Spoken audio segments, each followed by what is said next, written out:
I'm here with my co-host Jeremy, and once again we brought on our buddy Ice What's as this third a time? Third timer? third time. Third Yeah, time? repeat Uh, repeat offender. and I figured he would be good because he loves to talk, he loves to yap like the rest of us, and he's a longtime Tekken player. So I think this one is also something that kind of he's not necessarily like a victim of, is not the word I would use, but like he's experiencing it with like some of the other longtime Tekken players or even Street Fighter players. So today, the main topic really that we're going to be kind of going over is whether or not I guess the main complaint that I've heard on social media, streamers are talking about it, not everyone agrees or is on the same part, but they think modern games are too aggressive and therefore taking away a lot of defensive mechanics, or there's not enough defensive mechanics nowadays. And there's a lot of people making videos about it, talking about it on Twitter, complaining about the current state of like the big ones are really Tekken and Street Fighter. Those are the really big ones where a lot of complaints are coming from because of the drive system and heat. So I figured having two Tekken guys and me, I'm kind of all over because I'm mostly I think at this point I'm more of an anime fighter guy, if anything. I figured I'd bring them on, give them like, get a general consensus on how they feel. Maybe even some suggestions or ideas, just to kind of throw them out there into the void and see what happens. So to kind of start us off, we can kind of give our general opinion. Ice, Jeremy, how do you guys feel about where Tekken's currently at? We're getting ready to go into the second season, so we've technically had the whole first season. We've had the first season of DLC characters. How are you guys feeling? You guys get excited still to queue up ranked, or do you still prefer to just queue up with like first to 10 with people in the scene? Like, how do you feel? You want to go first, Ice? Yeah, I'll tell you first. I am really enjoying Tekken 8. I think it's a super fun game. Um, I do a little bit of both. I play longer sets with close friends of mine. Eddie Pistons, you guys know him. We play a fair amount, and I'm playing a fair amount of ranked as well. Me being a legacy-ish player and somebody who didn't really play as consistently when the game first came out, I feel like I'm a bit behind, but I do feel like I'm slowly catching up. I feel like I'm making a lot of good progress. Um, as far as the state of the game overall, I think it's super fun. I think the game itself is very offensively oppressive, and that's true. I don't think it's just the heat system that makes it that way. That is just like the way the game is. Like there are moves that have a lot of freaking utility that can do a lot of things, and it's like, well, why wouldn't I use this? You know, freaking Dragonov quarter circle 4, or why wouldn't I use Clive's 1+2 or whatever that move is, 4 1+2, like this 13 frame safe heat engager that beats almost, like, why wouldn't I use it? So there's stuff in the game like that.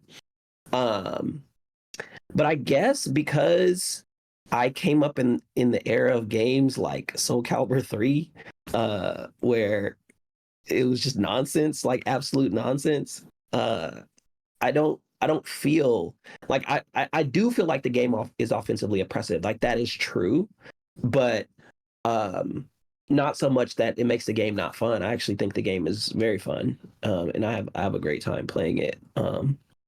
And hopefully I can continue to adapt to the way the game plays, and continue to get better. And we'll see. I mean, season 2 will reset the whole thing, and Right. we'll Yeah. see like if it's what the game looks like. If in an effort to reduce the offensive oppressiveness, the game becomes bland, that is possible. Mhm. I've played plenty of games where people complain about that shit.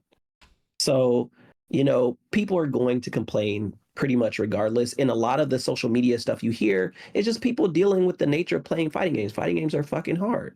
Yeah. And is way more likely that someone is going to complain about the game than confront their own shortcomings. Period. That's true.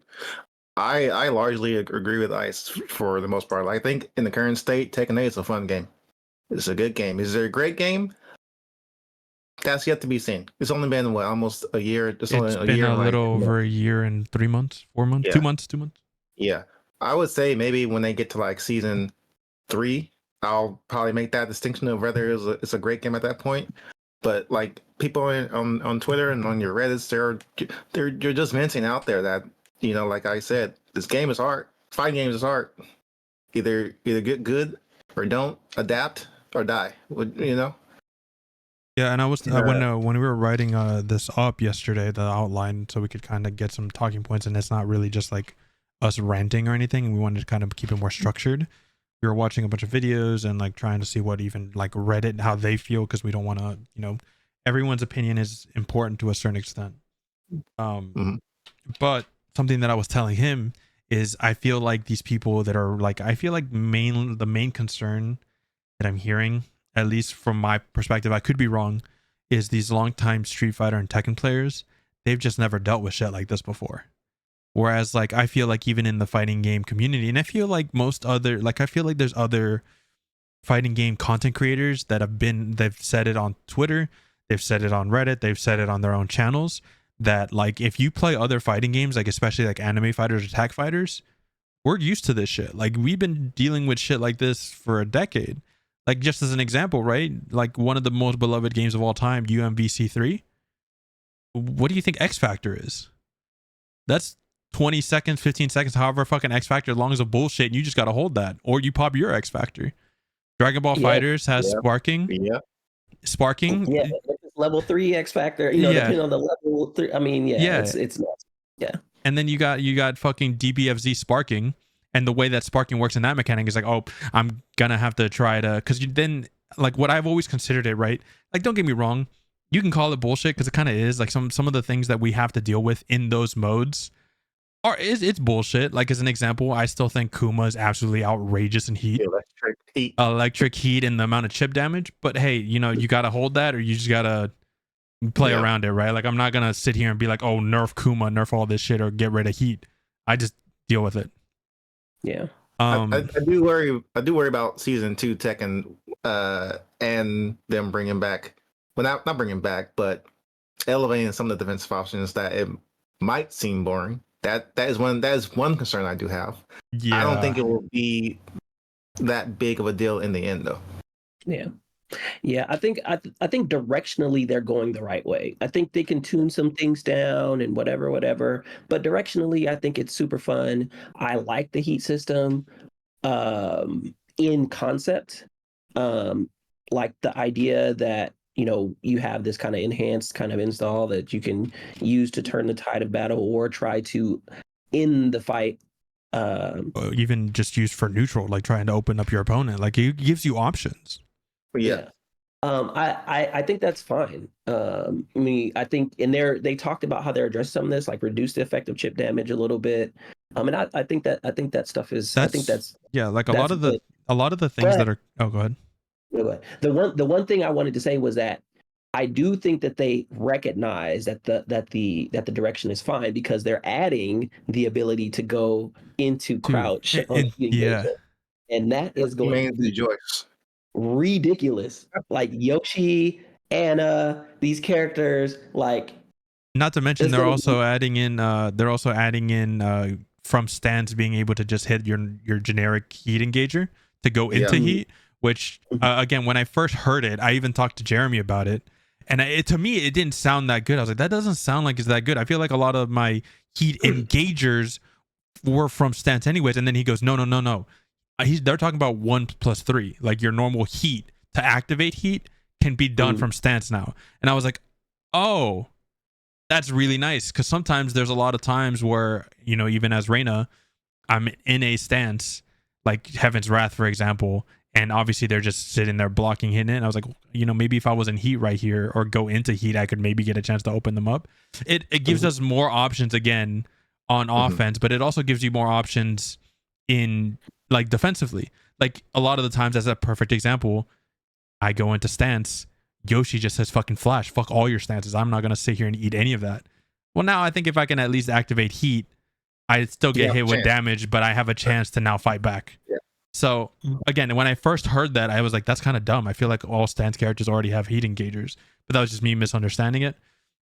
So I do agree. I think they understand that the direction they're going is the right direction, or it's what they want the game to be, which is what I prefer. And I think a lot of people are too busy sitting there looking at like the big negatives or the things that stick out. Again, as Kuma, some things that Shaheen can do in Heat and things of that nature. But I feel like they're not really taking into account, because Tekken is also like a knowledge heavy game, and I feel like me just playing the game and learning more of the characters, your defensive options completely open up, and you have way more counterplay than you originally thought just sitting there eating like Kuma electrics at the wall. Have you guys, other than like Tekken, I know Jeremy's kind of touched a couple of them, have y'all played any of the other what people consider like the modern fighting games? So that would be Street Fighter, Guilty Gear Strive, Uni 2, Grand Blue Fantasy versus Rising. No. I played Street Fighter 5 a little bit, but that doesn't really count. Yeah. I played MK1 when it first came out. Oh, that's right. MK1 is the other one. Yeah. Street Fighter 6 when it first came out. But I have not played Street Fighter, so I can't really speak on it. I know I will say Street Fighter does look super impressive to me, mainly because like the get up options are very limited compared to Tekken. It's very limited, and I think it's super oppressive in the corner. And I think just because of the nature of, I think it's inherently how their throw works, which is what really oppresses you in the corner, and it's really like a guessing game. And you can get like, I don't know. I don't think. I feel like that was the thing that they nerfed. I think if I heard correctly, I could be wrong. Now, don't lambaste me for it. I think certain characters through loops got like slightly adjusted, but like they're still in the game, obviously. Yeah. Like Mai has one. Obviously, I think Terry can do it to a certain extent. Jury still has theirs. Cammy, obviously. I'm trying to think. When I first played MK1, like how aggressive was it? Like on day one. Well, I've seen gameplay recently, and that game is, I mean, these motherfuckers are just trying to throw hands and not defend whatsoever. Yeah, I feel like it was more aggressive than MKX for sure. But I feel like that's just MK on a whole. Like that's just what people want. I feel like you don't play Mortal Kombat to try to play like footsies or neutral. There's no neutral in that game. Let's be real. Y'all trying to throw hands, trying to get the brutality, fatalities as quick as possible and move on to the next one. There ain't no else in between. There's nothing else going on in your brain other than that shit. Are we comparing like online to like tournament play? Because I feel like those two things are different. It's completely different. I think if we start focusing on like tournament play, then obviously like a lot of the faults of the game kind of start to show, because obviously you're playing the strongest characters. You're doing obviously the best options to try to win as much as possible. And so like I don't think it exacerbates the problem, but I think when that problem starts to kind of like, even as a mid to high tier player online, when they start to show there, that's when it's a problem. Because I think if anyone plays these games regularly, you don't have to be that good at them. As long as you play regularly, you'll get to like the mid tier ranks pretty easily. You just learn, you learn your character. You don't even have to be super optimal with your combos. And as long as you're like looking for what's punishable and whatnot, you don't even have to know exact frame data. You can get pretty far. Like I know my frame data for Reina, but I don't know most frame data for other characters in Tekken. And I'm like close to Bushin at this point, Raijin or whatever it is. I think Bushin, because I'm in Raijin right now. Bushin's the next one, right? Or is it Kishin? Yeah, I think so. I think it's Bushin. Okay, so I'm pretty close to Bushin, and like I just learned what other characters like, oh, they hit me with this, I can punish here. And that's like literally it. It's just me sitting there hitting a button, seeing what works or what doesn't, and I don't learn frame data. And so like I think if I can make it that far playing kind of casually, because I don't even play Tekken like every day, I think you guys can do the same thing. So I think if we're going to talk about these games and the larger problem at whole, we have to talk about it at a more casual online ranked level, because tournament level is a whole separate thing, and I don't think the games are necessarily balanced for tournament level. Which, how so? Are they talking about modern games in general, or just like? I think modern games in general. I think there are certain games, like not just fighting games. I think there's certain games nowadays that do appeal to the more esports level, and that's what they're balancing for. But I think if you want your game to be successful, you're not catering to those people. No, no. And I think that's something that people are really misunderstanding. Like, don't get me wrong. There's certain characters that are just strong that obviously you see all over the tournament scene, and they're being nerfed, but they're not being nerfed because, oh my God, they're like, this guy just keeps winning. No, they're just actually an oppressive character that needs to be nerfed from the top down. And you know, we said this plenty of times on this channel. They don't make games for tournament players. No. They make games for the casual fans. Yeah. They And may so they may think about some tournament things Right, like they'll like think about like it. features. They may think about it, but largely in part, if casual players are playing the game 9 times out of 10. Yeah, I mean, you have to appeal to like the widest base of the pyramid. Yeah. And you also want to make the game like exciting to watch. Right. So that's part of the appeal of the changes that they made in modern games. Because I gotta say, don't get me wrong, I liked Tekken 7 and I liked watching it, but that's mostly just because I like Tekken and like what other Tekken is going on at the time, right? But I much prefer playing, watching, and just even watching content on Tekken 8 over any of Tekken 7. Gotta be honest. It's not close. Let me tell you, when Tekken 7 first came out, we were like, oh man, what is this? Rage Drive. Rage, yeah. This is crazy. Like the first time I hit somebody with the king counter hit push combo and the clothesline and the Rage Drive and the up to, I'm like, oh, this. And now you know, it's a wild and woolly world out there compared to that. And like while I said earlier, like I think the Street Fighter players and Tekken players haven't experienced that type of stuff before. If you kind of think about it, I feel like it's kind of like a natural evolution of like the systems that were in place before. Like it's not really that much of a jump from Rage Drive to Heat. Like you essentially, your Rage Drives are just your Heat now, and you just get extra shit because it's like a full meter. And then your Rage Art is still there. Your Rage Art still functions the same way. So like, other than the characters being drastically, like, you know, some of their movesets have been changed, the way they're played is different. I feel like inherently, at least from someone that's just been playing, it doesn't feel like that big of a change to like bitch about it. Well, the thing about the Heat system versus it being attached onto Rage, like Rage Drive, because it was an option. You now have agency to choose like when you can use it. Yeah. Whereas because in Rage, like I only have it when I'm about to die. You know? But now with Heat, like I can use it at the beginning of the round, I can use it later, I can use it in different scenarios. So for the player, it gives them more options. For the defender or the opponent, it gives them more to keep track of. Yeah. I'm trying to think because I think I told Alan like when Tekken 6 first came out with like and their race system was first implemented, I'm pretty sure people were like, "What the fuck is this?" Yep, it worked. Oh and man, you know what's oh man, that was like the biggest shit. You know what's gonna be super funny too? This is like Street Fighter, random Yeah. I can't wait till we get to Tekken 9. We get some other next bullshit, and people are gonna be like, "Bro, why can't we just have the Heat system? Like it was so much better." It's gonna be the exact same shit. It's the same shit, new game. It is the tale as old as time. Like everybody who the first game kind of imprints on you, like, oh man, this is the way it is, or whatever. And the next game comes out, and people just have trouble dealing with the change of the game over time. I don't know. I've never had that problem. I don't know why. No, go ahead. Oh, I was gonna say I've never had that issue either. But again, that's also coming from someone that, because of I don't know if it's my ADHD-ness or just I like having variety. I play like most fighting games that are on the market, like when they're around, because obviously I want a player base to play against. So in my brain, I'm already like, okay, new game, learn the systems. This is how they function. All right, let's fucking go. And then I just learn roll with the punches, get hit with whatever bullshit, and I have to learn it and adapt. Then I go to the next game, same shit all over again. So when I came to Tekken, I was like, okay, where's my character? Reina. Cool. Now I'm learning her shit. All right, there's Heat. This is her Rage Drive or her Rage Art.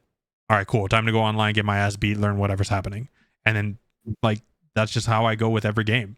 So I've never once sat there been like, bro, this game's so fucking dog shit. Like, what is this? Like, why is this so oppressive? No, I was just like, damn, I got hit by that. Probably could have blocked there. maybe I could have ducked that. I could probably punish Yeah. that, and then that's it.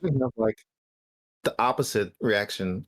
I think it's mainly because of Mortal Kombat. When we went from like X to 11, I was like, "Where? What the fuck is this?" There's no way that they went backwards like 10 No, steps. okay. Yeah, I was gonna say And that's the then- one time I complained about the new game compared to the old one. And then MK1 came out. It was a slight improvement, which I think. I wish didn't- there was no assist in the game. I wish I- it was just a 1v1 fighter, dude. Let's just be 1v1 fighter. But then, that's beside the point. Yeah, I didn't even buy MK1 because it looks really nice, but like gameplay wise, it looks like it would feel stiff to me, and I already didn't want to deal with that. MK, like those games, NetherRealm games have always had like weird kind of stiff animations. So you just kind of You just have to deal with it. you get used to seeing it. Mhm. I thought MK1 was dope. My only problem with it is that it didn't fucking work. It was crashing all the time. and Oh, stuff that on the was first- that was the other problem. So, but yeah, I really liked it. I think it's a fun game. I think it could be a really fun game. But I haven't played it since I started trying to prepare for Tekken 8. Yeah, me too. Fair enough. well- Fair enough. We can go on to the next. So we kind of touched on it, but it's a kind of let's get a more concrete. Like this is where we're talking about it. As a Mhm. whole, how do you feel about what I'm going to call, as a general term, the bullshit button, which is in this case for Tekken Heat? If she fires Yeah. like the drive system. Yeah. So the thing about like everything that people complain about Heat, about it being super oppressive, you can't stop people from using it, blah blah blah blah blah. That actually applies to Soul Calibur, Soul Charge. Yeah, Because that was bullshit. that was bullshit. Like characters are really, really, really hard to deal with in Soul Charge and Soul Calibur 6. And it is true that in 8 that that characters are better and there are things you have to worry about. You know, you mentioned Kuma, a great example. King is a great example as well. I think King and Heat is a problem. No, he's a fucking problem. Yeah. It's funny you called the bullshit button. I'll call King's Heat Smash the delete button. Oh yeah, Oh my god, dude. bro. I'm Yeah. just It's saying. like, Don't get me well, wrong. Yeah, don't get me wrong. I love seeing King in professional play. I hate playing against him only because why does that motherfucker do so much damage? Like, fuck off, bro. Your Heat Smash takes off a third of my health. Well, yeah, I mean his Heat Smash does hella damage, but his normal combo damage is actually less. Yeah, it's below average. It is below average at least. Yeah. Yeah, I mean, if you get hit by like a Brian or a Dragonov or whatever, Oh, I mean, you're it's losing half your HP. You're going to the wall guaranteed, and it's Yeah. going to do hella damage, and you have to get up into a mix-up. Oh, and Brian, by the way, if you get up wrong, you have an unblockable setup. Yeah. Come on, bro. That's why I mean, Yoshi's on his character, dude. I mean, King has, one of the best counter hit launchers in the game, for Mhm. sure. He has a safe 13 frame counter hit launcher that's super cheap. He has one of the best heat smashes in the game with tons of utility. Reaches super far. If you block it, you go into a mix up. He can go into the stance or not go into the stance. It hits the ground like it's crazy. I admit it's pretty swole. But even then, like King is the most played character in the game, the most popular character played from all the people that play Tekken. But he does not. You don't see him a lot in tournaments, and there's a reason for that. Like the game is, and I tell people this all the time. King is almost always, Tekken 4 notwithstanding, almost always an upper mid tier character. They Yeah. balance the game around the way he works. So people complained about King when he first came out, and I'm not trying to turn this into like a King apologist podcast, but King, oh my God, King out of control, whatever, throws, whatever. Well, when throws were tracking, that was kind of messed up. But after that, like he's where he always has been, basically upper mid. I think really good players can make him look really good, like Just Sandy, the John, Jake Man, Hakayo, what his name is. Like so many, like, but on the whole, he's not really that bad. No, I don't know. I don't think he's that bad. Like, I don't get me wrong. When I lose to him, I get salty, but it's not necessarily the character. But it's like, nah, I should have beat that guy. Like, I'm fucking. Bro. I lost that match. People hate losing king. So many freaking one and dones out of control. It's really, really bad. And I mean, I guess maybe it's true. Not true of me, but it's true. Like everybody tries to throw me. Like you pick king because you can't break through. No. Yeah, that is that mindset people go into. It's like, you play king? Can you break throws? You can't break throws? I'm gonna keep throwing it. Yeah, I'm the minute I do like a generic throw and he doesn't break it, I'm now going through every single one of my throws until you break something. Well, but yeah, the heat system, I think it's fine. Just like the general Tekken direct, I think directionally it's fine. I think they'll do some things to tune it a little bit. I just hope they don't swing the way opposite direction. Yeah. Yeah. I mean, because even now, like you can sidestep heat bursts. You can throw out a heat burst. There are frame situations where you can't even heat burst because there's not enough frames to do it. Mhm. I don't know. I think it's fine. I'm not too pressed about the heat system. How do you feel about them taking away the ability to kill somebody with a heat burst? Or I like that. You do? I like that. I think that's it's kinda fine. like, I think that's fine. that's okay. Like that's a little like somebody At get close to me. Yeah. At first I was like, why are they doing that? But then I think about it, it's like it's not the worst change. I think that's fine. I think because I think a lot of people, especially I saw it a lot in the lower ranks. I think I was still in like Tenryu Mighty Ruler around that time when they changed it. And then they were like, and then I because I would see it all the time. That like someone would be at the wall and I'm pressuring them, getting ready to like do a comeback or something, and then like I'd be like 1 HP and then they just have heat burst because they can. So yeah, it's like it's an actual little like skill check. You can't just heat burst go like armor through and try to finish them off when you can just use a power crush. I guess realistically it's the same thing. Here's one thing I'm thinking about now for season 2. Victor, Anna, I'll just Anna, and their power crush heat engagers going away. You think so? Shit was super oppressive for like forever. Yeah, power crush heat engagers. Get them out of everyone else power crush no. That's something I always hated, and I never understood why some characters got it and others didn't. I was like, bro, it'd be one thing if everyone had one. At that point, I'd be like, yeah, it's fine. It's just bullshit I got to deal with. But I wonder what they're gonna do to King's muscle armor. Yeah, I don't know. Oh, that is the power heat engager, right? Like the elbow is the muscle armor isn't. So the muscle armor itself is just armor. Yeah. Oh, right. So I don't know what they're gonna do with that. I don't know. Same thing with Jack's. His gamma hell. Yeah. I don't know about that. I have a question for you, Jeremy, as tech player. How do you feel about how people use heat right now? I personally feel like people waste it quite a bit. Like people, they activate and they heat burst and it's gone. I mean, they activate and the heat dash and it's gone, or like whatever. I feel like people use it too quickly. Too early? Yeah. I think first touch combo, heat, and then they run their mix up, or they immediately. I think people just they burn it too fast, in my opinion. I definitely agree. I think I've played many rank matches, even Spiro. He will do a combo and then go to the heat engager, and then does his thing, and then he'll probably like hold off on it for a bit, and then he'll probably do his heat smash or heat burst or whatever. I personally don't use it at the first combo I use. I would probably use it like maybe midway through the health bar, and then go party after that. Yeah. That's kind of how I am too. I'm definitely a late heat user. I try to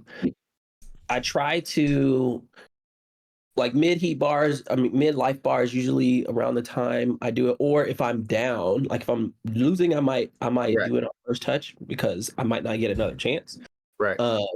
But I feel like once you activate, you still have time, and the entire time that heat is active, that is something that they need to be aware of, especially with King, because King has heat smash. Heat smash. He's like what 15? Is it 15 or 20 seconds? It's 15, right? It depends on if you hit heat engage. On hit, it's or hit or block. That's I think 20. Oh, is it? Either way, it depends. If you heat burst, you have less time. Yeah. If you hit a heat engager, you have like a full extra second or a couple seconds. It's like a couple seconds. I think it's like at least 3. Yeah. Yeah. I think Is that- people underestimate that's a very long time to have that bar still. Like that bar can last for a long time if you don't do anything, obviously.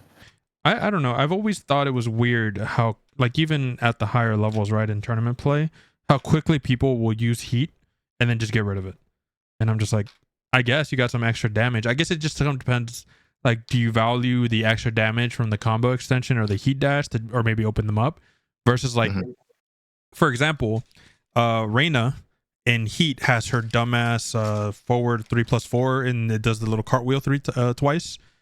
I feel like I'd rather use my heat on things like that to chip away damage or even like catch people off guard on the second delayed hit, or, you know, using things to try to get damage versus like my heat burst or a heat dash or a combo extension. Because Reyna's damage is already higher on average. So like I don't value the extra damage. You know, like without a doubt for me, like every time I go in Heat, Yoshi's flashes are all launches. Yeah. So that's my biggest benefit.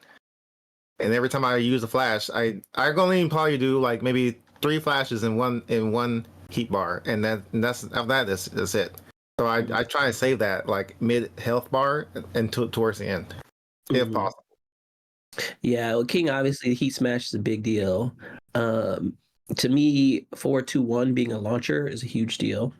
Because I can heat dash cancel it. So like in order of preference, you know, I probably am thinking heat smash, whiff or block punish with 4-2-1, maybe mix up with the shoulder heat dash. I don't really use the enhanced Jaguar sprint that much, because that's technically a power crush in Heat. I used to use it a lot when the game first came out. I don't use it as much anymore. Because the heat smash is ridiculous. But yeah, and I also try to, like, especially if I use it early or if I use it with the heat burst, I can get time back, which is nice with King with throws. So I use that when I need like a little bit of extra time to see when I can heat smash and stuff. Yeah, really good. I'm gonna ask Spiro next time we do a coaching session, like next Wednesday, if he does a combo and he does heat right away, I'm gonna ask him, why do you use heat right away, and why don't you like save it towards like mid health bar of a third of the health bar? Why do you use it at the very first combo that you use? Yeah, because I want to know. I want to know that. I want to know because a lot of players do that. Like top players, like it's not like a lot of top players, a lot of people you see on streams and tournaments, they do it. Yeah. I don't understand why. So I would love to hear Spiro's answer to that. I feel like also some of those top tier characters have so much added value on things in Heat that like I feel I'd rather oppress the fuck out of my opponent in Heat for the time that I've got it versus just wasting it. Yeah. I'm very, very interested on a discussion around like Heat usage. Especially now since season 2's coming around, since they're changing a bunch of shit. Oh, so, yeah. I guess we'll see if people end up using it the same way. Yeah. But I think tomorrow they're gonna show off Anna tomorrow. Oh, that's right. Tekken Talk tomorrow. You're right. I forgot about that. Okay. Another note about Heat and how people use it is that like when you engage Heat or when you activate Heat in a combo, you're exchanging damage for the heat. And I think people don't realize that. Like I've seen a lot of people where they'll like do a combo and then they'll do heat burst to like spike them down and then rage art after that, and then they end up not dying. Like you gave the damage up when you wanted to go into heat. You're trading that for damage. So that's another reason why. And sometimes I don't use heat. Like there are times when I won't use heat at all because I know the combo is gonna kill if I don't use heat.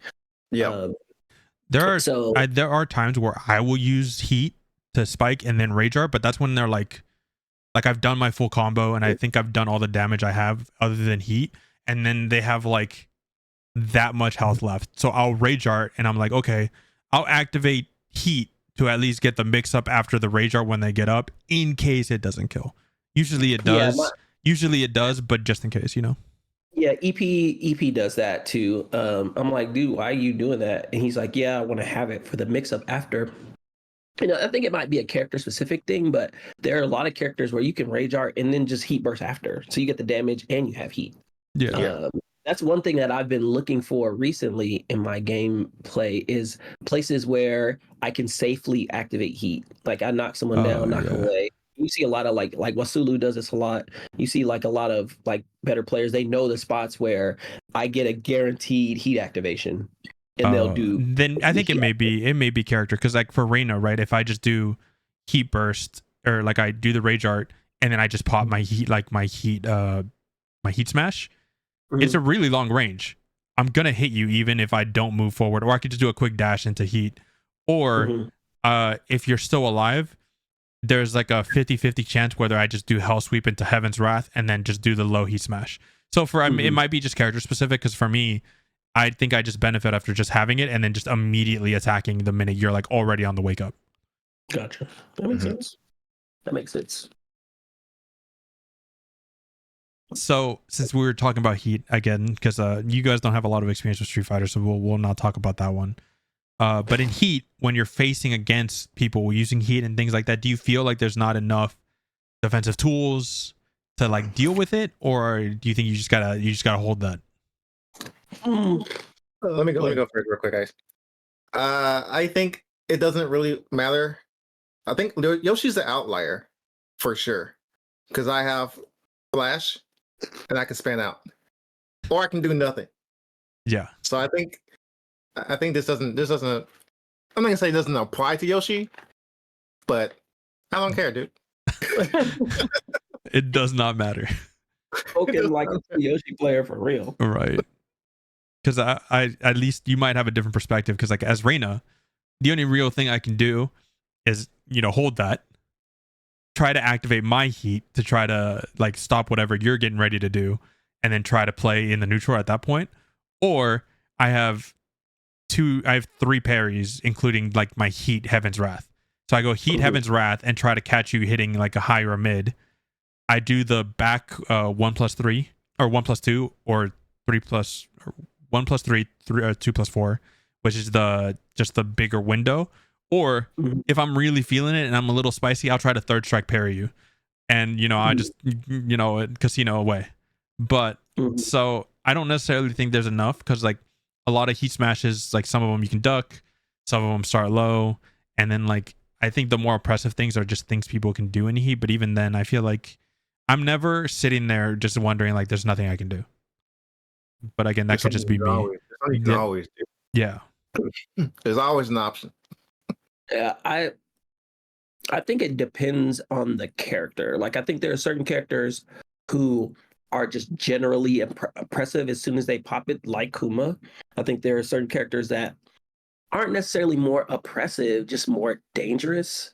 Like I don't know, like King or I think like Elisa, or like these characters that have really good like heat dash moves that are like launchers and shit. So I really think it kind of depends on the character in the situation. Like the only character so far that I felt like, oh man, that this is like super retarded on in Heat is Clive. Like there's just nonsense. It's just like Heat. There's some bullshit in there that I'm just like, well, I didn't know. I was like, I didn't know he could do that. Oh, my bad. Every single 99% of Clive players that I play, we're talking about using Heat immediately. One touch, they are activating, guaranteed, because there's just so much that he has. That is flames everywhere. He has the guard break. He has the 1+4, 1+2 freaking heat dash thing. I mean, he has heat smashes out of that stance. I mean, it is crazy. That character, I'm like, oh my god, you just have to try to weather the storm. In my opinion. Yeah. I mean, that's kind of how it goes sometimes. But I mean, I guess personally speaking, again, it could just be inexperience. I'm not like super high ranked or anything, but I think I think once you're in the blue ranks, mid to high blue ranks, I'd like to say you have a pretty good understanding of what's going on. I don't feel like there's not enough options for me to ever just like roll over and die essentially. Like I feel like there's always something that I can do, or it was like, oh, he just knowledge checked me, I gotta go lab what he just did to me. Yeah, I think King actually has a little bit of an exception too, because King has a homing fast while rising move. So Oh yeah. what people like to do is they'll heat burst and then they'll try to sidestep to block to evade your response, because they're only +1 if you block it. Or if you're that chop? hit, +2. Yeah, chop choppy. Yeah, okay. And so that move goes under highs. If you're sidewalking, it's going to hit you. If you do anything slow, it's going to hit you. So that changes the game a little bit for King specifically as well. It's another option. But yeah. Okay. Yeah, I'm thinking like the only downfall about Yoshi's defensive options against heat will depend on how much life Yoshi has at the time. Because I can flash and all this stuff, but if I spin and I don't have enough health, I'm gonna die regardless. So I'm always taking a gamble of what I'm going to do. Not to mention, if people call out your flash, you're getting blown up if they react. I'm getting blown up. Yeah. Yeah. If you know how to react and when to react, I'm getting blown up for sure. Yeah. Because I've noticed immediately, and this is also from the fucking hundreds of thousands of games I played against you at this point. It's so funny. Every Yoshi, especially at my rank, they all have the same string or tendency of when to flash. And the minute you see it, it's over for them. They're not winning. Unless they adapt also, they're just getting blown up every time. Yeah, I mean, I feel like one of the key tasks of fighting Yoshi is trying to get a feel for when they're going to flash. Yeah. Mm-hmm. And then it's just up to the Yoshi. If you get caught for flashing, they're like, all right, time to do other stuff. Yeah. Like normal frame traps with every other character in the game, not true with Yoshi. Nope. Like is this one he'll flash? Let's see it. I'm trying to think. When me and Spiros first did coaching, I was definitely losing like almost every game. And then like maybe a week or two later, I won like maybe 5 straight. And Spiros had to change this entire game just to win again. Yeah, Yoshi makes you do that, dude. Yoshi be doing that, dude. I hate that shit. I'll be playing online, doing my thing, and I was like, oh, it's a Yoshi player. Time to not do anything and to see what he does. Right. And Yoshi's hella cheap at the wall. Oh my god. Absolutely. The wall. Nonsense. Talk about impressive. Yoshi at the wall, insane. And no one's talking about it, is all I'm saying. No one's talking about it. No one's talking about the wall, but they're talking about Flash every time. They complain about Flash, which I think isn't even the worst part about Yoshi. Get hit at the wall and lose your entire HP for guessing wrong once. Yeah.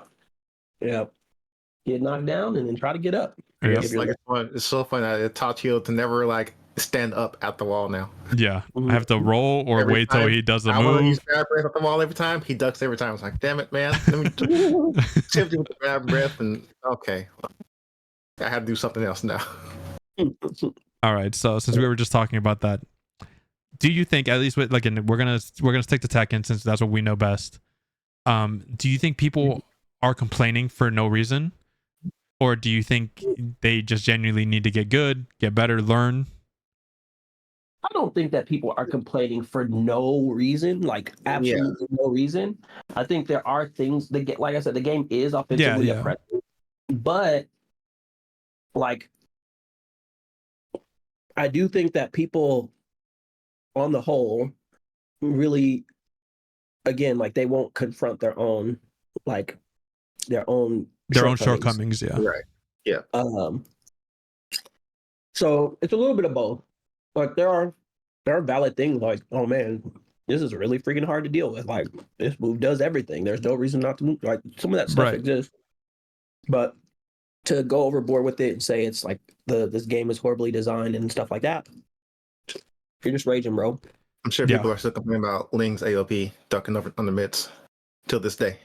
Let me tell you, for King, Ling's ALP is in this game. Ling's ALP is the easiest to deal with, as opposed to other games.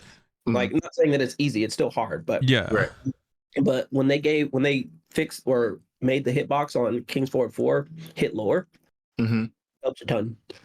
So it's really funny at the moment, since I don't fight that many like Xiaoyus at the moment. Whenever I do run into one and I see AOP, I was like, all right, I guess I'll just double hell sweep low and see if they block it or get out of AOP. Like, what else am I gonna do? Yeah, she's talking about oppressive and heat. She's oppressive. Yeah, and heat. she is oppressive in Heat. Oh my gosh. But take 50. I've yet to find one that doesn't like immediately use it after a combo or something, and then it's gone. And then I was like, okay, well, there goes the danger. Yeah. Yeah, if you can weather, if they pop it early and you can weather that. Yeah.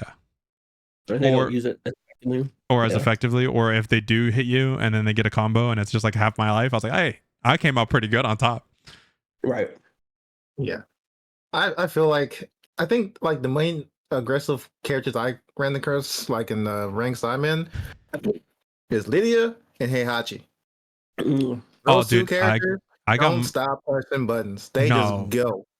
I Yeah. played against the Lydia recently, which I haven't in a while, and that motherfucker was a masher.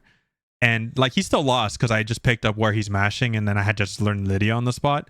But I did get my ass blown up by Heihachi the next match. He just 6-0'd me essentially. And I mean that's just because it's a lack of knowledge, and I don't know when to press and when not to. But that motherfucker was just nonstop pressing. Yeah. But I don't think people are complaining just to complain. I'm sure they have all the reasons to complain about some things. But I think those same people aren't labbing those situations when the game gives you all the tools to lab those situations.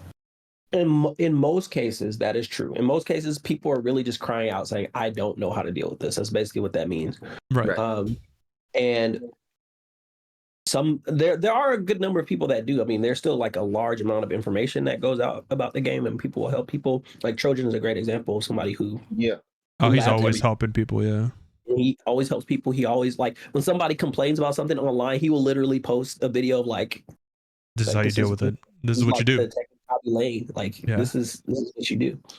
So there are people out there that do that, but the initial reaction for sure is just to be like, this is BS. That's fair. That's fair. Can't wait for season 2 BS to come out. It's like, this season sucks. Right. And then season 3 comes out. This season sucks. Yeah.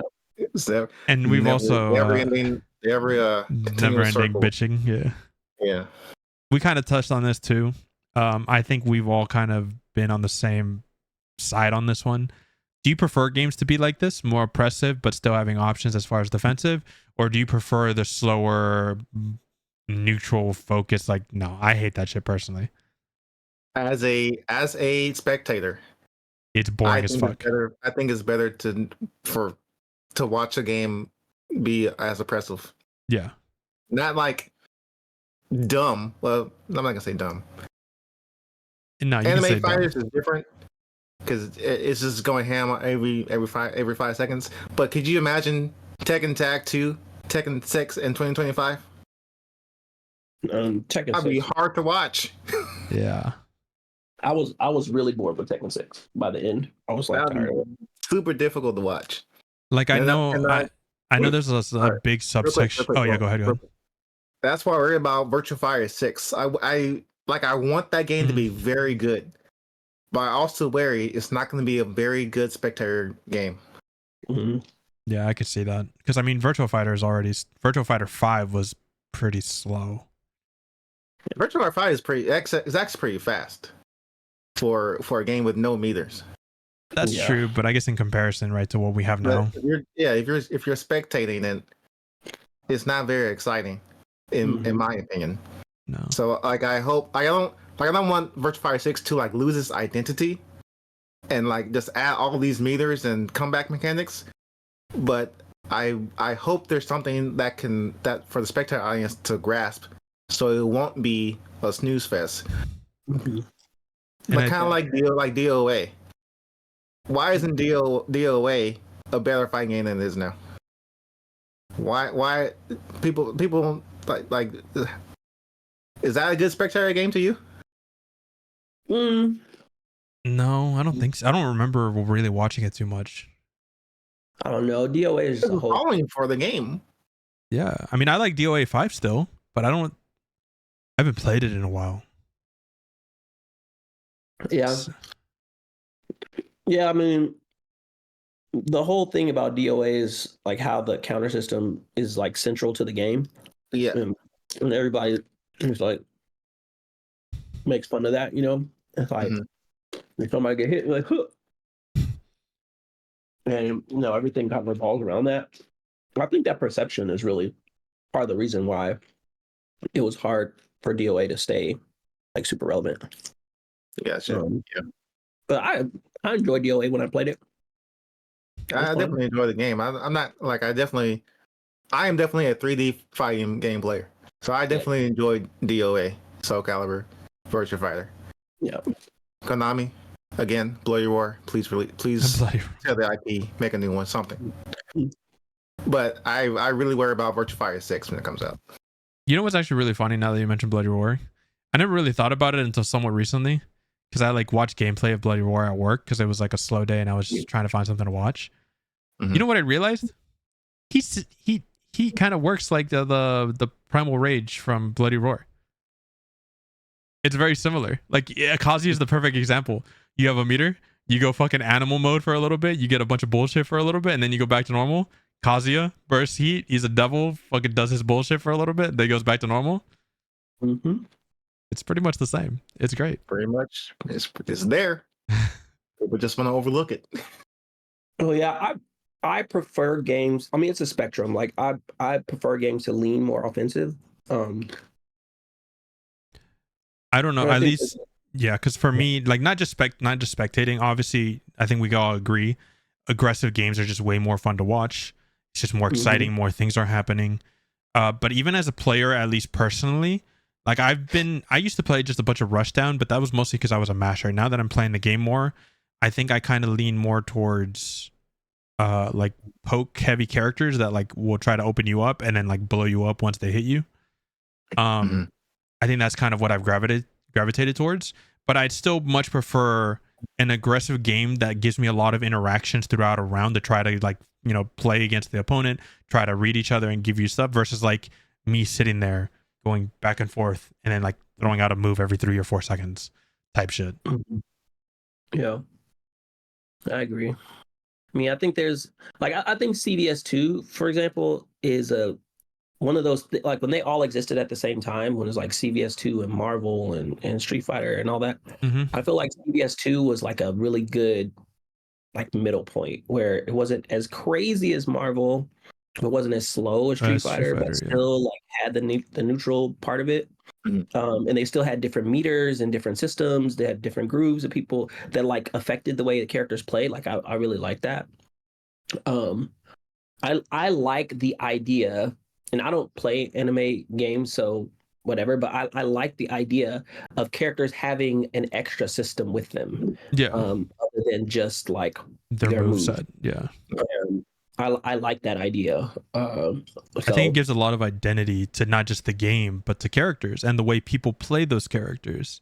I feel like not as many games are. I think some games are kind of scared to do that, but that's why I'm a big fan of like anime games, because a lot of anime games still do stuff like that, like the way that the character functions.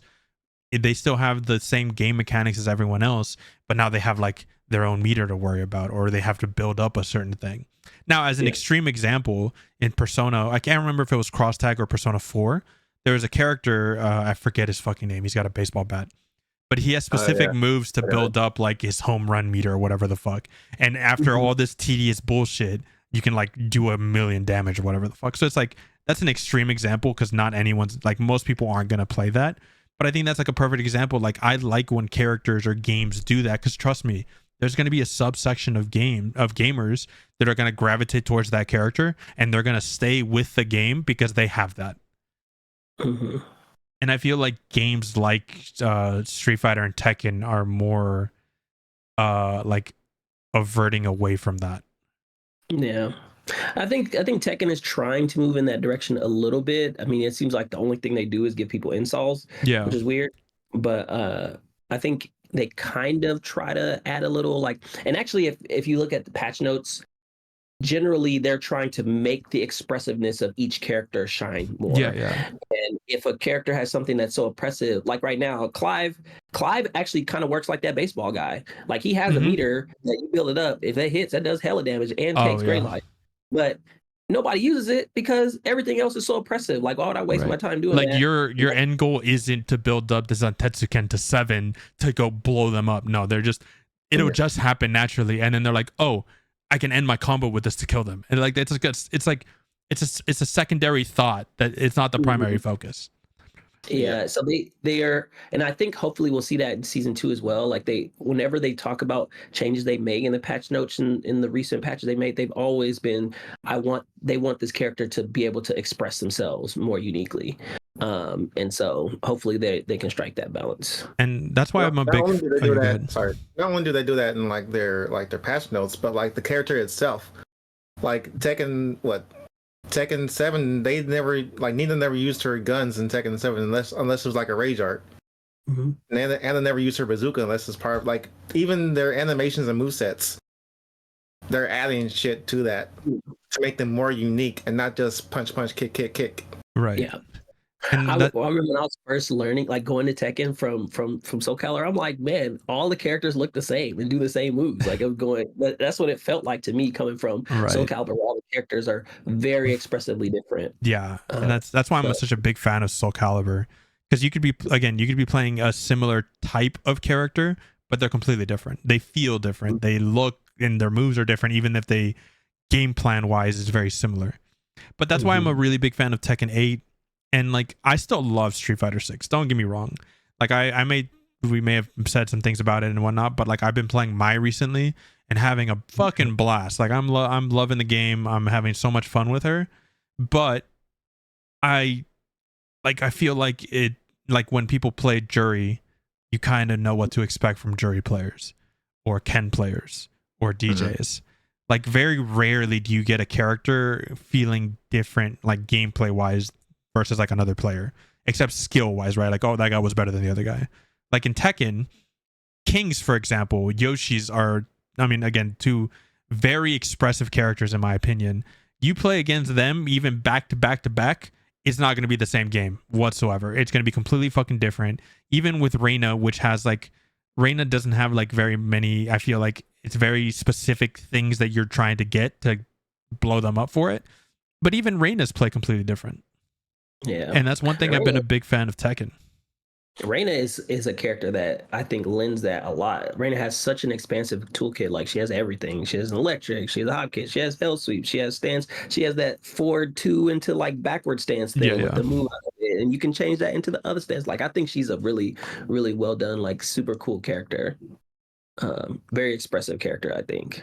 Ice, what's your thoughts on Street Fighter 4 when that was around? Like, how you feel that was for as a spectator game?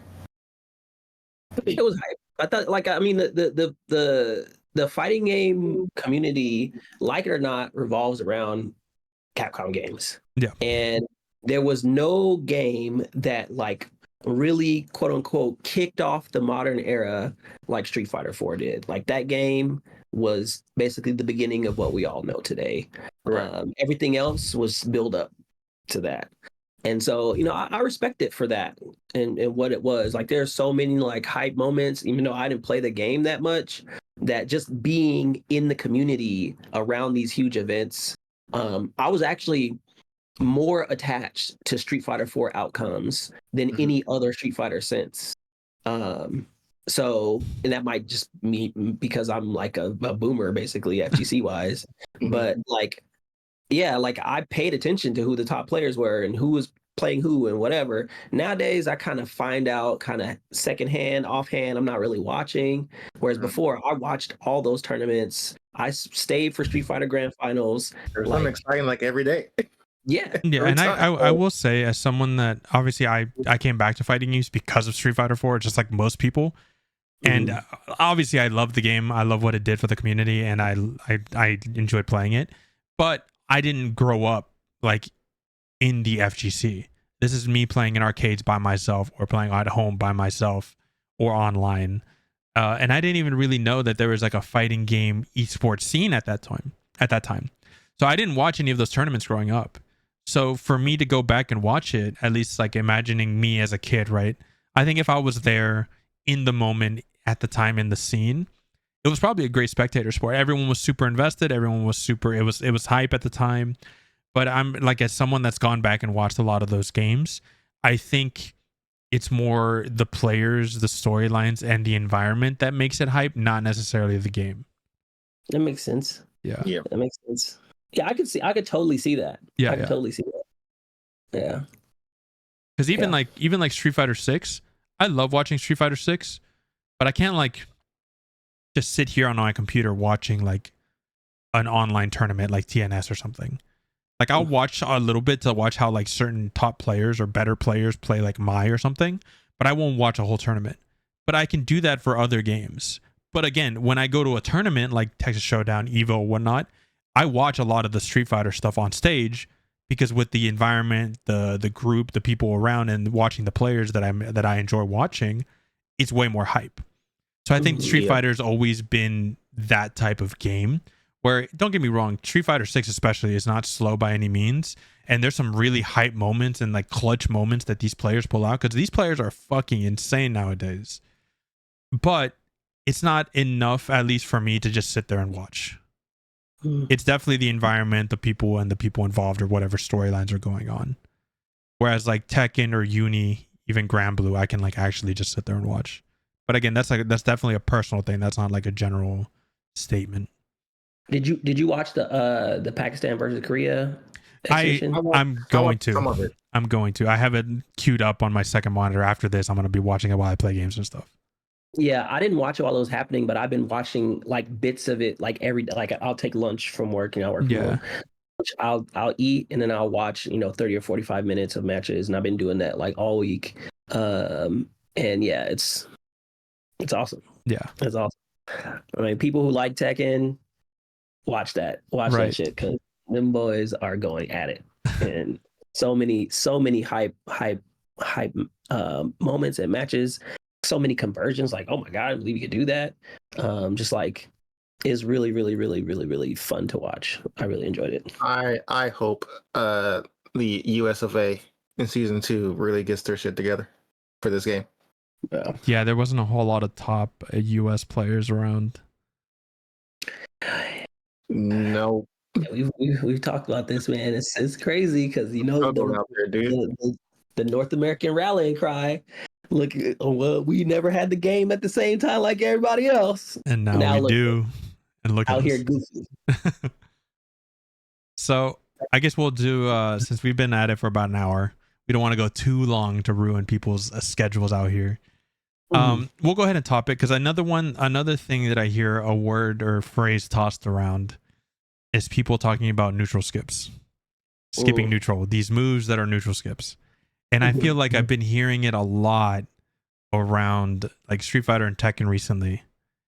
And so I wanted to ask y'all, do you feel like that's actually a prevalent problem? Do you think people are not really understanding what a true neutral skip is and they're misusing the word? How do y'all feel?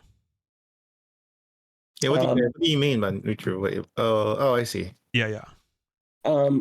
So it is a thing. Like I definitely think that there are players that specifically try to put their either oppressive move or super evasive move or something like that avoids them having to think and reason about the game or whatever. That I mean, I was just playing against some guy that was like that before I got on this podcast, as a matter of fact. And I was super happy that I beat him because I think that those are the types of matches that if you're not getting solid, you will lose. So like those are matches that I feel like a month or two ago I would lose. Because it's like every single possible like evasive move, like not blocking, I'm gonna hop kick, I'm gonna do this, and they would do it. And you mean stuff like large dynamic entry, like stuff like that, like out. Like so I think the fighting glossary definition of skipping neutral or neutral skips, if I remember correctly, I'm sorry if I'm wrong, it's like when you guys are sitting at a distance, you guys are trying to play neutral, trying to get into each other. It's a move that essentially it's very forward advancing and gets in your face pretty quickly. To where it's like it's almost like not necessarily non-reactable, but like it's hard to deal with. So I gave some examples, but unless you guys like know those games, you're not gonna know. Like as an example, right?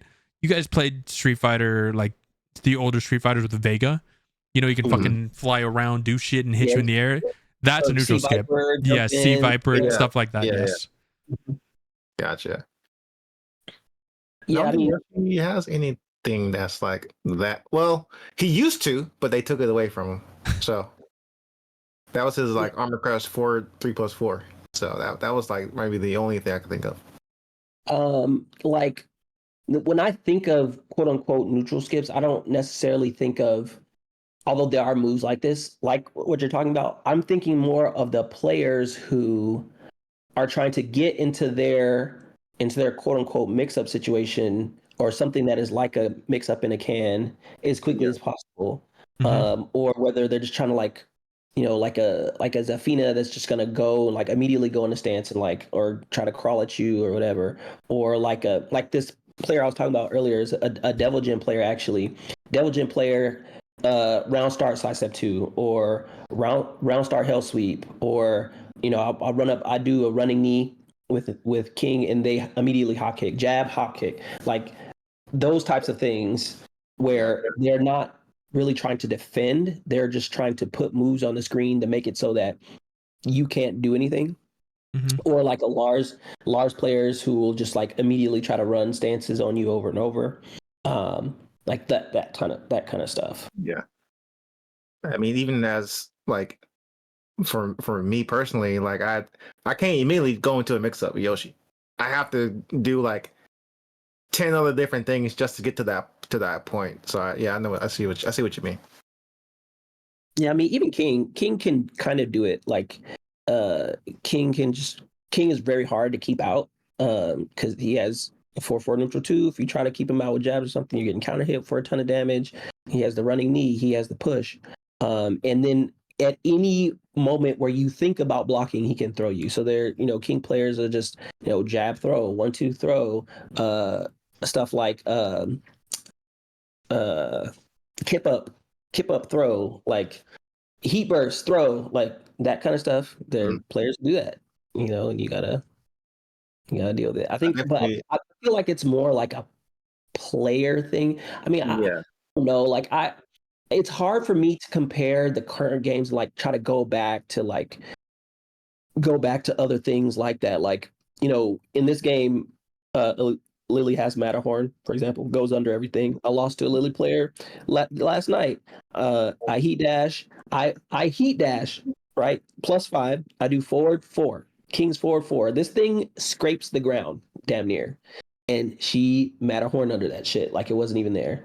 So, stuff like that. Lars in Tekken 6, his whatever that hop kick move is called. Lightning screw, I think it's called. That move was super, super evasive in Tekken 6. They kind of turned it down a little bit. But like, Jin's Double Jim's hop kick in this game goes under jabs.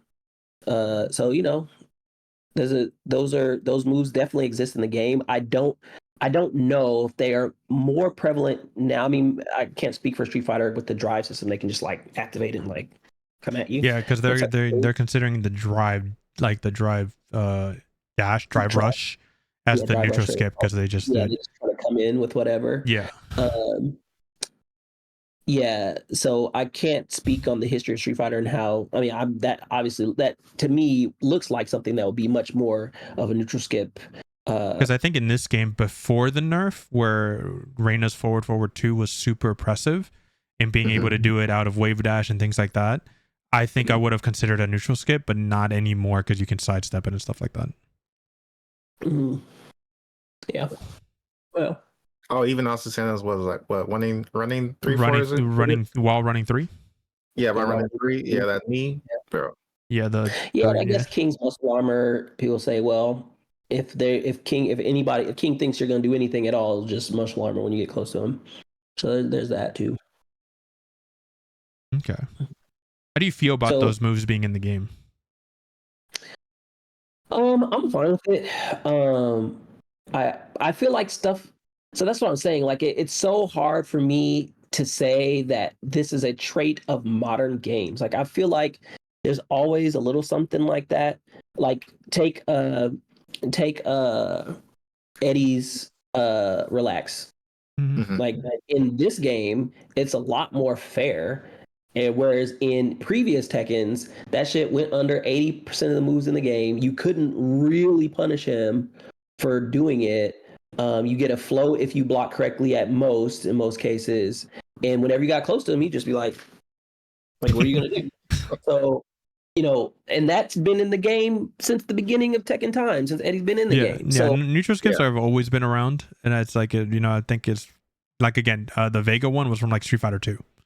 right. So the neutral skips have always been a part of it. But I think I'm more so as like, do you think those things are still as blaring, I guess is the word I would use, as they were back then, or do you think people are just not understanding what certain things are? Because like I don't consider Drive Rush to be like a true neutral skip. Like sure, it closes the gap, but if you're on it, you can just jab check it. There's like things you can do into Drive Rush to block it. What I consider a neutral skip, I guess to me, I could be wrong. It could just be like my own definition, and I'm like shifting the goalpost, whatever. I've always considered a neutral skip something that's not reactable, that closes the gap, and it's immediately like putting you in a disadvantageous position. So as an example, like DBFZ has instant transmission. Fucking presses a button, they're right behind you. So you now have to either be on it, like the minute that they disappeared, you're hitting your shit, or you're getting hit, or you have to just be blocking and hope you guess correct. So that's what I consider the thing to be like neutral skips, things like that. That reminds me of that fucking Charlie shit from Street Fighter 5, where this dude fucking teleports behind you at all times. I was playing against one of my boys forever. Like he used that shit. That's just so annoying, bro. Yeah, see, that's what I consider to be like a neutral skip. And so like, I think any teleport in more combat. Yeah. So I think there are certain, maybe I'm not super familiar with Street Fighter 6 yet. I'm sure there are certain moves that are probably closer to neutral skips.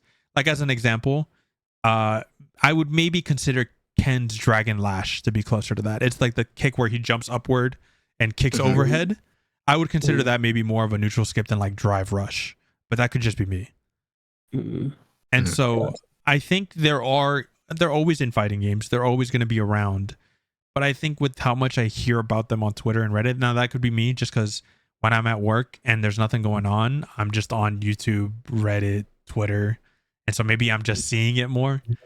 And so I think some people are not fully understanding what neutral skip actually means versus just like, it's just something that gets you in quickly.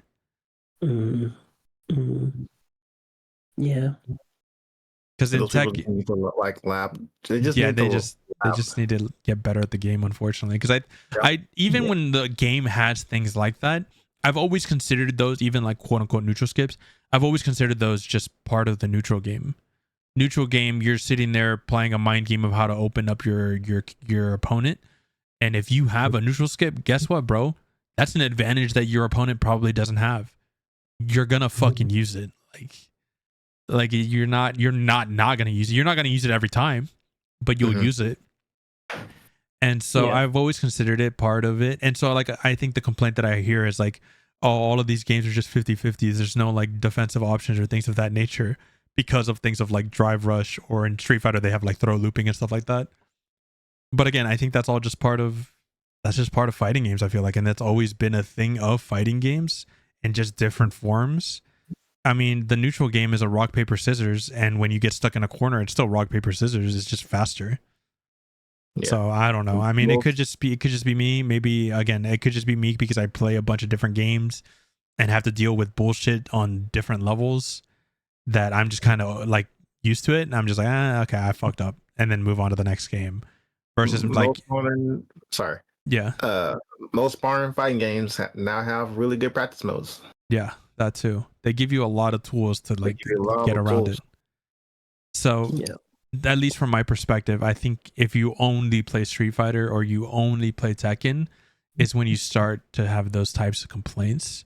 But maybe that's my opinion. Maybe it's not true. Maybe it's someone inexperienced just being salty on Twitter. But I feel like there's a lot of people, and of course like these fighting games are getting bigger. So maybe it's just more people, more BS on Twitter, Reddit, YouTube. Here's what I think about neutral skills. I think they're in the game. I think if they're in the game, that's fine. Like you just have to learn how to deal with it. But I think people who are complaining about those things are trying to play a different game than the game they should be playing.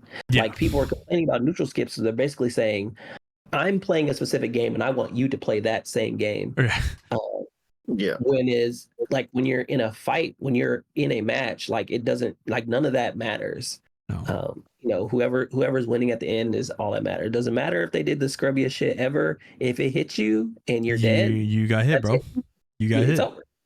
So you just like, and that's even if the quote unquote neutral skips were not in the game, that concept is still true. They can still do something that you wouldn't expect. Like, oh, it's like the classic, oh, you mashed there. Like, well, hell yeah, they did. And you got hit because you tried to do some shit that had a gap. Like that's part of the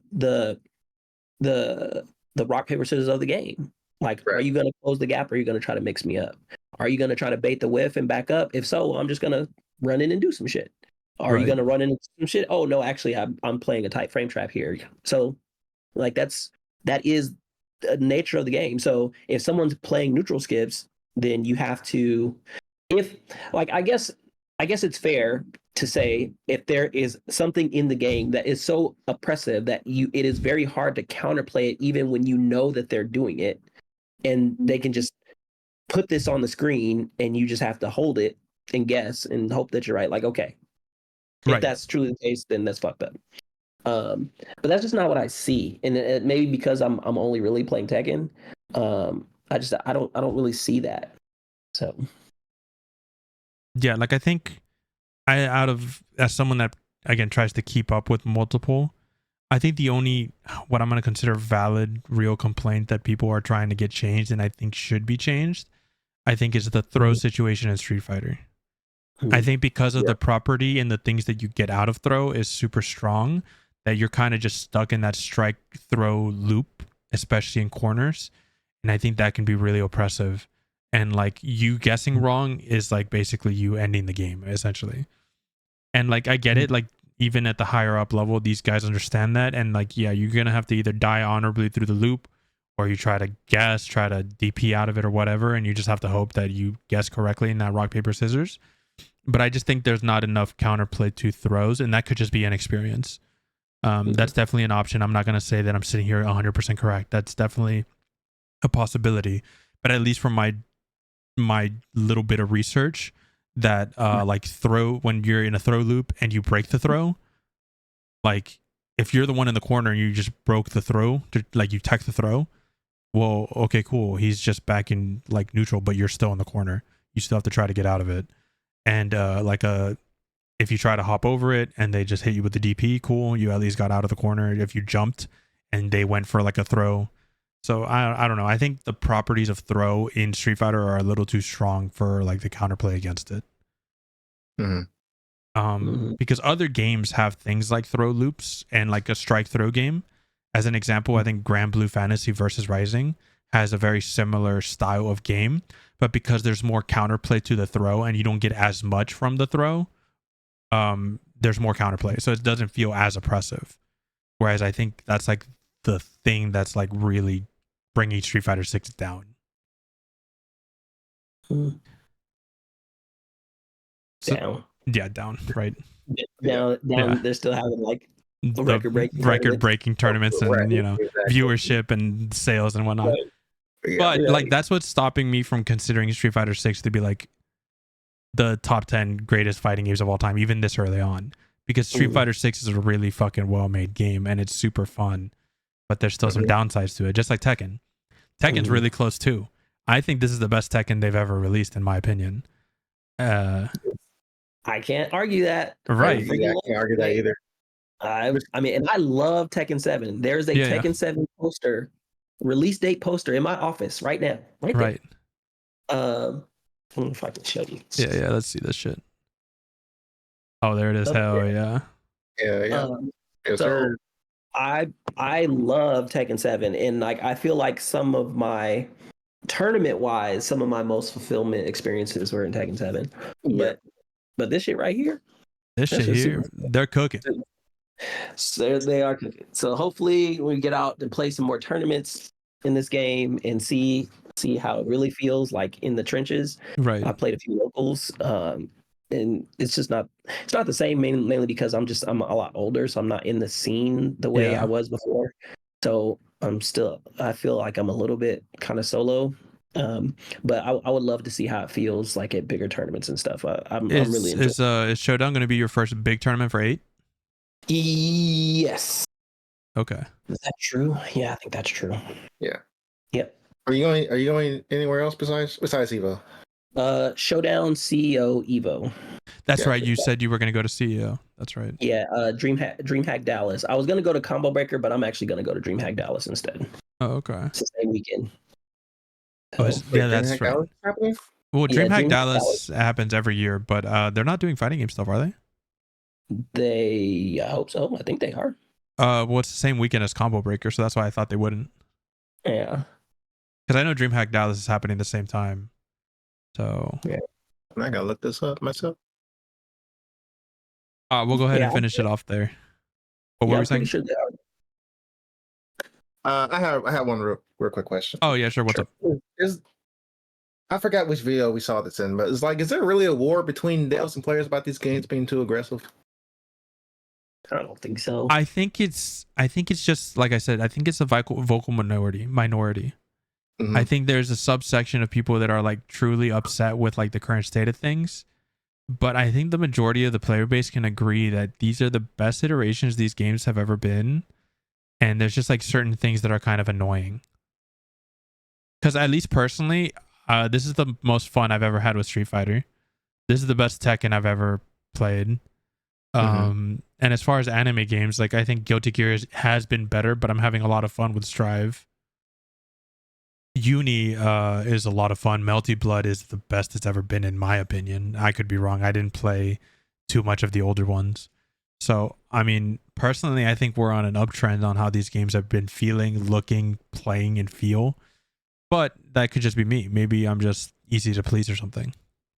I don't know. Maybe MK is just one of those outliers that I can't tell what they're thinking half the time, dude. I don't know what they're doing. From a player and a dev standpoint, I can't tell what either are thinking. I'm just waiting for MKXL to go on sale again. I'm just gonna pick it up for PC, and I'll just, when I want to play MK, I'll just be like, "Hey Jeremy, let's boot up MKX."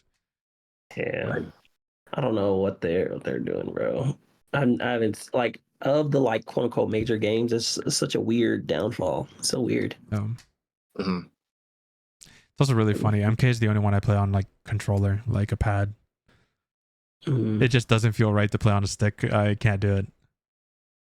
It is weird on the stick for sure. Yeah. It just feels way more natural. It was like it was made for pad. I don't know. MK1 was the first game I played on Leverless. I played that game. On Leverless. Yeah, I was using that to like get used to playing on Leverless and whatnot. Then I was like, man, I should probably be playing Tekken on Leverless if I'm going to actually be playing that game. Right. So that's when I decided to actually drop it and start practicing Tekken on Leverless. Yeah, because I'm pretty much predominantly a Leverless player now, but I have been wanting to go back to arcade stick just because that's what I was originally playing on, and I do kind of miss playing it sometimes. But Leverless is just way easier for me because I can play longer since I'm not sitting there moving my arm on a stick. So it's just, if I want to play longer, Leverless is just the way to go. I tried Leverless. I don't know. I couldn't. Yeah, he tried mine. I mean, I was all discombobulated, dude. it's a long road. It's definitely weird. It's weird to get used to. It's a good 6 months of dealing with it before you're comfortable. And I was just thinking about this last night when I was playing. I was like, man, 20 years ago, I would have never told you that I thought that Leverless is a superior input device. But man, let me tell you, it's pretty nice, dude. It's pretty fucking nice. When we play, whenever next time we play, I'll show you stuff like the shit. No, because Jeremy's already seen it. I was what I learned Leverless on was my Mixbox. I bought a Mixbox because my friend got it to me for Christmas, and then I upgraded, quote unquote upgraded. I wanted something to travel with, so I got the Razer Kitsune, and so I was playing that for the longest time. But I saw the Victrix Pro FS12. And I was like, that's really nice, and I kind of want one. And I found one for $180 used. This guy in the Dallas area, he was selling it on Facebook Marketplace. And he goes, yeah, I bought it for Tekken, but I played it once. He went to DreamHack Dallas with it. And then after that, just didn't play it anymore. He didn't like it. He preferred stick. FS12? Yeah, it's I mean, I would show it, but there's a lot of questionable stickers on there. I can show Let you me. after the Oh podcast. yes. Yes. So yeah. I when I was looking for a leverless at the Evo, where I decided that I was, shout out to the mayor, by the way, who like convinced me to like try leverless.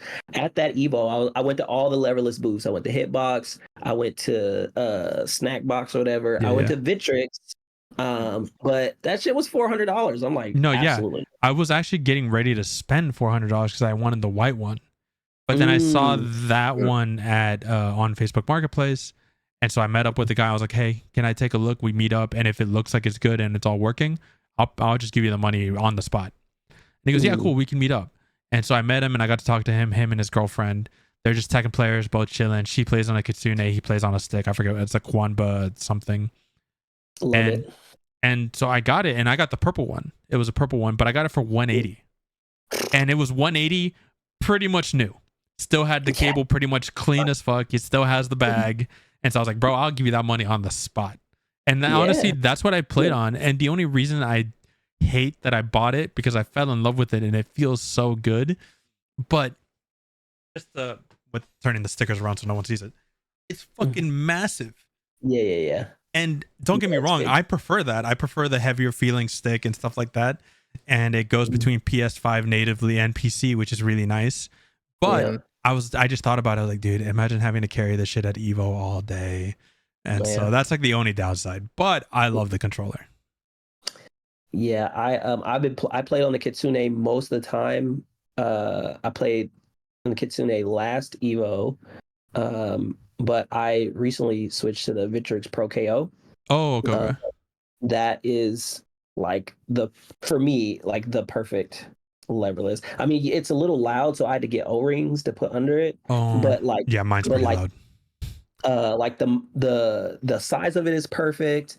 You can hot swap the switches. It took me nothing to like put the O-rings in there. It has spots for the extra buttons, which I needed an extra button. Right. And that's what I love about these controllers, because like, again, it's big, but realistically the reason it's heavy is just because of the case outside of it. But the inside gives you direct access. It's super easy, bro. It's so nice to just swap everything. Yeah. So I know you say you were about like carrying that through like Evo. I remember carrying my AR Quamba stick, bro, on the backpack. Oh, bro. I went to Texas Showdown last year and I was with Jeremy and I had my Mayflash F500 with me because his stick before the one he has now was having issues. And so he's like, hey, can you just bring your stick on the off chance I just have to use another stick? And so for that entire day, in my backpack, I have my Razer Kitsune, which doesn't weigh anything, and this fucking F500, which doesn't look that big, but it's kind of heavy. And after like 3 hours, dude, I'm just like, get this backpack off of me. Yeah, dude. Yeah.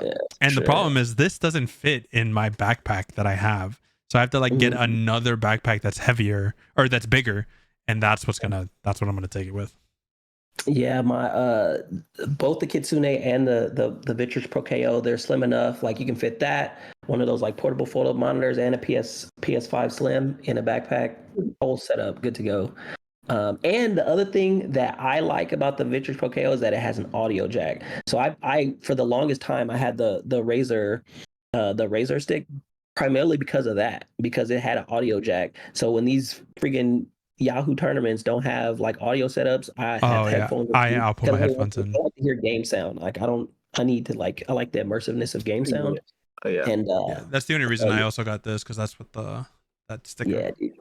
It's really nice. Honestly, before I looked at that one, I was actually looking at the Pro KO. The Pro KO is what I was actually gonna buy, and my friend bought it, like a friend that plays Tekken with. He bought it. He's like, bro, this is really nice. I really like it. And I was gonna buy it because it's $250. It's not even that bad. But then I thought about it, and like I'll show you after the podcast why I wanted a bigger stick. I thought that one wasn't big enough. So I'll show you what my Kitsune looks like and why I couldn't keep using that one. We'll go ahead and finish off the podcast. Enough arcade stick talk. Thanks for tuning in this week, guys. We'll probably do more next week. I think will be You're doing 2020, right? Yeah, 2020 to 2025 favorite video games of the last 5 years. And then after that, we'll probably we'll think of something else and we'll maybe do another FGC topic. But Ice will come back in the foreseeable future. We do plan on doing a Soul Calibur episode, but we just want to do more research. We want to make sure we have good talking points and like a proper outline, because we want to do justice to that game because it deserves it. So for now, just we'll say our goodbyes. Thanks for tuning in. Thanks, Ice, for popping in again. Taking time out of your day. I'm waiting for the season 2 Tekken season 2 podcast. Oh, we're gonna be doing that immediately after. Yeah, we'll definitely be doing it. But early access is next week. Next week? Yeah, right after Showdown. Yeah, right after Showdown. I'm getting on the plane, coming home, loading up season 2. Just loading up. Are you're flying down to Houston? Yeah, I'm flying. You know what, dude? I don't blame you. No, dude. I after the last drive. Okay, so I went down to Jeremy's place because we had a concert for the Final Fantasy VII Rebirth Orchestra concert in Houston. And so like, okay, I'm gonna stay with Jeremy. Then we'll go from there to the orchestra venue, and then the next day I'll do the podcast there, and then just drive home. But then I thought about it. I was like, on my way here, there was a lot of fucking traffic. I don't want to deal with that. So when we got back, we had some food, we got some Whataburger, and then immediately it was like 11 midnight. Drove home. I said, fuck it. I'm gonna go in the middle of the night. There's no traffic. I'm gonna get home, go pass out, and bro, I was falling asleep. So I was like, I need to wake up and get home as fast as possible. So to give you an example, I filled up before I left Dallas to go down to Conroe. And it was like 2/3 of a tank. I had a lot of gas still left over. On my way back, I filled up before leaving here. I burnt through that gas tank. But I got home in 2.5 hours. I flew up to Dallas, dude, because I was like, I'm gonna pass out. I need to get to my bed as fast as possible. I messaged Jeremy and I saw when I left, and I was like, damn, 2.5 hours. That's crazy. Yeah, man. And even then, that shit felt like fucking forever. Yeah. I bet. So I'm an employee of Southwest Airlines, and so I use that benefit as much as I can. Oh, I would too. I don't think I've driven to Houston since. Oh, I did have to do it once when we had to take the dog down there. But yeah, 45 minutes as opposed to 4 hours. Yeah. 3 hours, yeah. I'm good. Yeah, so I said next time I go to Showdown, I'm flying down there. I'm not doing that. Yeah, for sure. And I was like, Jeremy can pick me up at the airport. Like, I'm not doing this shit. Cool. All right. Well, again, thanks for coming on. Oh, yeah. I always enjoy it. Yeah. See you guys later. See you guys next week. Peace.